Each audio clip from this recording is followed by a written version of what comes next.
L'abbaye de Notre-Dame de Murau appartient à l'ordre des Prémontrés. Elle fut fondée vers 1145. Bien située, à la frontière du comté de Champagne et du duché de Lorraine, elle se développa très rapidement au XIIe et XIIIe siècle.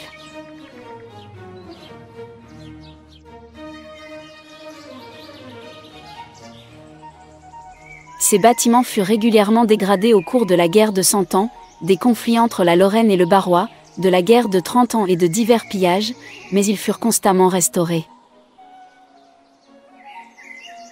L'abbaye fut reconstruite entièrement au XVIIIe siècle, elle était majestueuse, riche mais surtout très influente en Lorraine et en Champagne.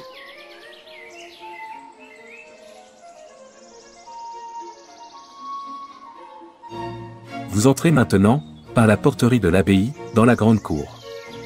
On y trouvait, accolés à la porterie, des écuries et des étables. 2 bâtiments bordaient cette cour, l'un pour héberger les personnels de l'abbaye et un autre servant de grange et de lieu de stockage.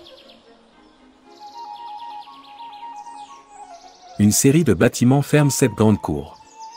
De chaque côté du bâtiment principal réservé aux hôtes, se trouve la façade de l'église à gauche, et à droite la bibliothèque. Cette bibliothèque, riche de plus de 4500 ouvrages, était connue à travers le monde chrétien, et attirait de nombreux érudits. On franchit ensuite un portail qui mène à la cour des cuisines.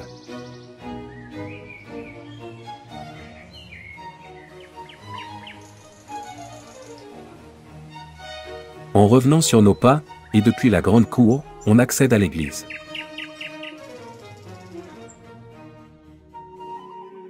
Après la Révolution, une partie du mobilier de cette église a été dévolue à différentes églises du secteur. C'est ainsi que l'église de Trempeau a reçu la cathèdre de l'abbé de Murau, ainsi que le mobilier de 2 chapelles autrefois situées dans l'église de l'abbaye. Plusieurs fouilles ont été entreprises, et ont permis de définir le périmètre de cet édifice, et de déceler une partie de ses fondations. D'autres fouilles à venir devraient permettre de mieux connaître l'histoire de sa construction.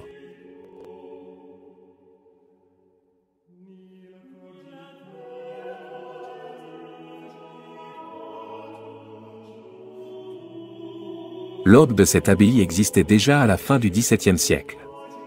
Il a connu de nombreux remaniements et restaurations au cours du XVIIIe siècle, jusqu'en 1754. Il a malheureusement disparu après la Révolution.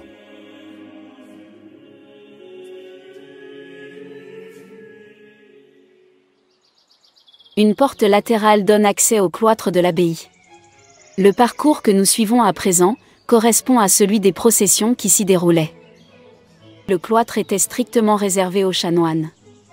Il possédait d'abord une fonction de circulation et de desserte des différents lieux communautaires importants, la sacristie, la salle capitulaire, le dortoir et le réfectoire, le scriptorium. C'est également un espace de rencontre où les chanoines se réunissaient pour écouter une lecture sainte et pour réciter l'office. Puisqu'il est situé sur le flanc de l'église, il permettait aussi de prolonger la liturgie, en dehors de l'espace de l'église.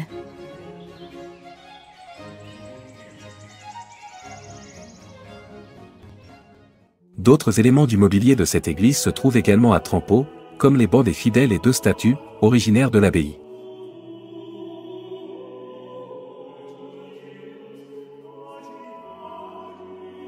L'abbaye se referme sur le bâtiment des chanoines, et s'ouvre sur les jardins qui occupaient toute la partie est de la propriété.